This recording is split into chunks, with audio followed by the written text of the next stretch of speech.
દેશના કિસાનોને સન્માન આપવાનું કામ અલગ અલગ રીતે આપણા વડાપ્રધાને કર્યું છે. હંમેશા રાતે 11 વાગે અમને ફોન કર્યા છે. આ ખેડૂતોનો ઇસ્યુ છે, જરા સમજી લો, શું કરવું પડે તરત કરો, જરૂર પડે અમને કહો. માની મુખ્યમંત્રી છે કોઈ પણ ઇસ્યુને ક્યારે એમણે નજરઅંદાજ કર્યા નથી. એનો મને આનંદ છે. પાણી છોડવાનો નિર્ણય કર્યો છે, તળાવો ભરવાનો નિર્ણય કર્યો છે, ડેમ ભરવાનો નિર્ણય કર્યો છે.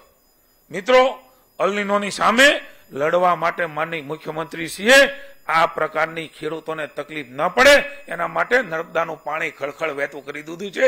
એક બાજુ ગુજરાતની અંદર ખેડૂતોનું આંદોલન ચાલી રહ્યું છે. ખેડૂતો પોતાની માંગણીઓ લઈને સરકાર સમક્ષ એ ન્યાયની માંગણી કરી રહ્યું છે, ત્યારે બીજી તરફ પીએમ કિસાન સન્માન નિધિ યોજનાનો આજે 23મો હપ્તો સીધો ખેડૂતોના ખાતામાં જમા કરવામાં આવ્યો છે. અને આ જ કાર્યક્રમની અંદર રાજ્યના મુખ્યમંત્રી ભૂપેન્દ્ર પટેલ, કૃષિ મંત્રી જીતુ વાઘાણી પણ ઉપસ્થિત રહ્યા હતા.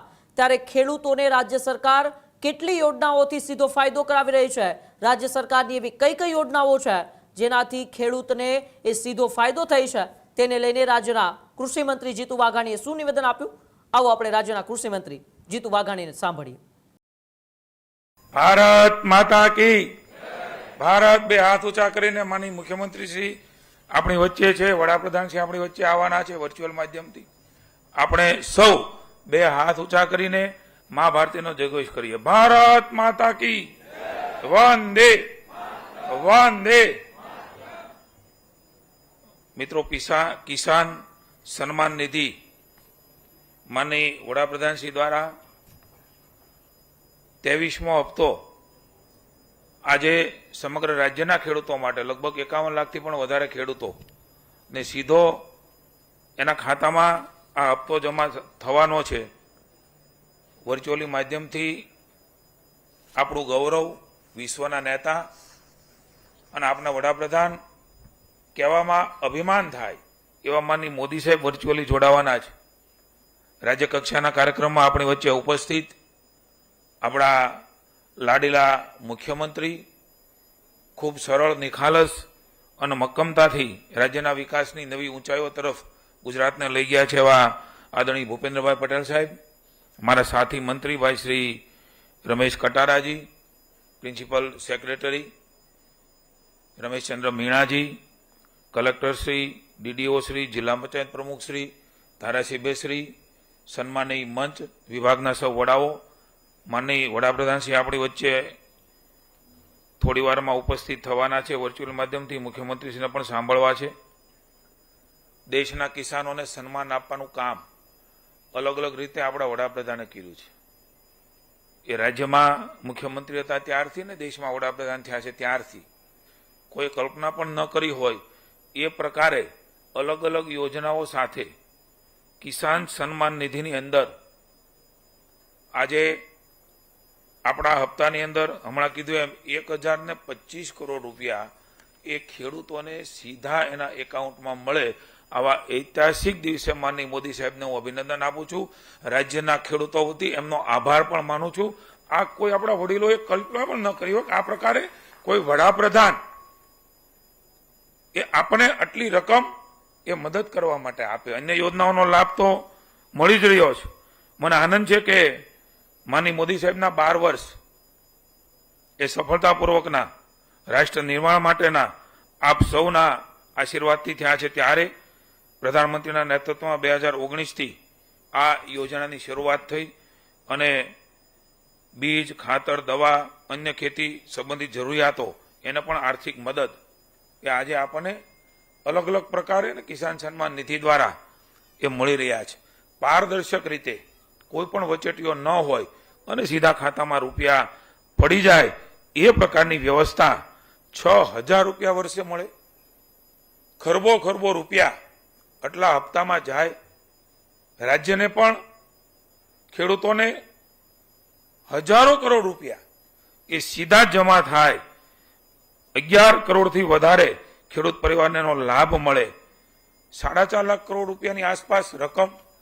આ કલ્પના કરવી પણ અઘરી છે. ત્યારે મને આનંદ છે કે આજનો આ કાર્યક્રમ એ ખેડૂતો માટે ઉત્સવનો કાર્યક્રમ છે. કેન્દ્ર સરકારની અનેકવિધ યોજનાઓ એનો લાભ અને અલગ અલગ પ્રકારે આ યોજનાઓ દ્વારા ખેડૂતોના જીવનમાં, એમના ઘરમાં ગ્રામીણ ક્ષેત્રમાં આપણું અર્થતંત્ર વધારે મજબૂત બને એના માટે થઈને અનેકવિધ યોજનાઓ, national mission oil edible oil Sydney યોજના હોય, કઠોળ આત્મનિર્ભર ભારત મિશનની બાબત હોય, આપણા એમએસપી પ્રાઇઝની બાબત હોય, મુખ્યમંત્રી શ્રી અહીંયા બેઠા છે ત્યારે કૃષિ યાંત્રીકરણની અંદર પણ આપણે સૌ જાણીએ છીએ કે વર્ષો પહેલા આપણને શું મળતું હતું. આજે માની પ્રધાનમંત્રી શ્રી અને આપણા મુખ્યમંત્રી ભૂપેન્દ્રભાઈના નેતૃત્વની અંદર આપણને કેટલી બધી યોજનાનો યાંત્રીકરણનો ફાયદો એ આપણા ખેડૂતોને મળી રહ્યા છે. ત્યારે હું ખાલી ટૂંકમાં વાત કરું તો ઓજારોની અંદર thresher, baler, combine, harvester, cultivator, rotavator, automatic seed cum fertiliser, power tiller, mobile shredder, potato planter, digger, reaper cum binder, power weeder જેવા અનેકવિધ સાધનો એ આજે આપણને હજારો કરોડ રૂપિયાની સબસિડી સાથે રાજ્યના ખેડૂતોને મળી રહ્યા છે, જેમના કારણે આ યાંત્રિકરણના કારણે આજે આપણા ખેતરમાં ઓછા મજૂર પણ આપણે કામ કરી શકીએ એ પ્રકારની વ્યવસ્થા. મને કહેતા આનંદ છે કે માની મુખ્યમંત્રીશ્રીએ Sanedo multipurpose tool bar carrier એમાં સહાયમાં વધારો કર્યો છે. લોકલ ફોર વોકલને પ્રોત્સાહન આપવા માટેનો નિર્ણય કે માની મુખ્યમંત્રીએ માની મોદી સાહેબના મિશનને આગળ વધારવા માટે 75,000 રૂપિયા બેનના નામે સનેડો ખરીદે તો સબસિડી આપવાની, 60,000 પુરુષને આપવાની, એસટી એસસીને પણ 75,000ની સાહેબ માતબાર સહાય તમે આપી છે. ત્યારે ખેડૂતો વતી તમારો આભાર માનું છું. એવી જ રીતે 300 રૂપિયા રનિંગ મીટરે આપણી વાડની ફેન્સિંગ છે, તાર ફેન્સિંગ, એમાં પણ સાહેબ તમે વધારો કર્યો છે ને 2 હેક્ટરના બદલે 1 હેક્ટરની મર્યાદા તમે કરી છે. ખેડૂતોનો જે વિષય હતો એ માનની મુખ્યમંત્રીશ્રીએ સમજીને અમને મંજૂરી આપી છે. મને આનંદ છે કે આ પહેલા કૃષિ રાહત પેકેજની 11,000 કરોડની વાત હોય, 15,000 કરોડ રૂપિયા એ મિત્રો એમએસપી પ્રાઇસથી ખરીદી કરવાની વાત હોય. આ બંને બાબતોને ખૂબ ઉદારતાથી માની મુખ્યમંત્રીશ્રીએ 25,000 કરોડ રૂપિયા, ઘણી વખત ઘણા લોકો કહે છે ખેડૂતો માટે વિરોધીઓ કહે ત્યારે એમને કહેવા માંગુ છું, આ ઉદારતાના ઉત્તમ નમૂના એ મુખ્યમંત્રીએ 25,000 કરોડ રૂપિયા એ ખેડૂતના ખાતામાં હમણાં જ દિવાળી ઉપર અને માર્ચ એપ્રિલમાં પૂરી થઈ આપણી ખરીદી, ત્યારે મિત્રો તમારા મારા ખેડૂતના ખાતામાં સીધા આપ્યા છે. ખરીદી કરી છે, મહેનત તમે કરો છો, પણ એને ઉગાડવાનું કામ એ કોઈ પ્રામાણિકતાથી સંવેદનાથી કામ કરતા હોય ત્યારે મને મુખ્યમંત્રીશ્રીએ કરી છે. પાક સંગ્રહ સ્ટ્રક્ચરમાં પણ મુખ્યમંત્રીશ્રીનો આભાર માનું છું. જે 300 ચોરસ ફૂટની મર્યાદા હતી એના બદલે 600 ચોરસ મીટર. સાહેબ અમારો પાક તો તમે આ વાડ ફેન્સિંગથી બચાવ્યો છે, કોઈ એ પ્રકારના પશુઓ ન જાય અને ચરી ન જાયની ચિંતા કરી છે, પણ એના સંગ્રહ માટે પણ 600 ચોરસ ફૂટમાં 2 લાખ રૂપિયાની સહાય મને મુખ્યમંત્રીશ્રીએ ઉદારતાથી કરી છે. ત્યારે વધારે વાત નહીં કરતા હમણાં સાહેબે પાણી છોડવાનો નિર્ણય કર્યો છે, તળાવો ભરવાનો નિર્ણય કર્યો છે, ડેમ ભરવાનો નિર્ણય કર્યો છે. મિત્રો અલનીનોની સામે લડવા માટે માનની મુખ્યમંત્રીશ્રીએ આ પ્રકારની ખેડૂતોને તકલીફ ન પડે એના માટે નર્મદાનું પાણી ખળખળ વહેતું કરી દીધું છે. સાહેબ ક્યારે અમે કલ્પના ન કરી હોય એવા સમયે તમે પાણી આપ્યું છે, ત્યારે આપનો ઋણ સ્વીકાર કરું છું. અને માનની મુખ્યમંત્રીશ્રીએ ભૂતકાળમાં પણ ખેડૂત માટે સંવેદનાથી નિર્ણયો લીધા છે, અત્યારે પણ લઈ રહ્યા છે. હું મંત્રી તરીકે કહું છું, સાહેબ કોઈ પણ બાબત, કોઈ પણ પ્રશ્ન હોય હંમેશા રાતે 11 વાગે અમને ફોન કર્યા છે. આ ખેડૂતોનો ઇસ્યુ છે, જરા સમજી લો, શું કરવું પડે તરત કરો, જરૂર પડે અમને કહો. માની મુખ્યમંત્રીશ્રીએ કોઈ પણ ઇસ્યુને ક્યારે એમણે નજરઅંદાજ કર્યા નથી, એનો મને આનંદ છે. કોઈ પણ પ્રશ્ન ખેડૂતોનો હોય ઉદારતાથી, સંવેદનાથી એ મિત્રો નિર્ણયો કર્યા છે અને તમે એનું સાક્ષી છીએ. પેકેજ પણ આપે અને ખરીદી પણ કરે, એનું નામ મુખ્યમંત્રી ભૂપેન્દ્રભાઈ પટેલ છે. આ બંને વસ્તુ ક્યારેય ભૂતકાળમાં સંભવ ન હોય.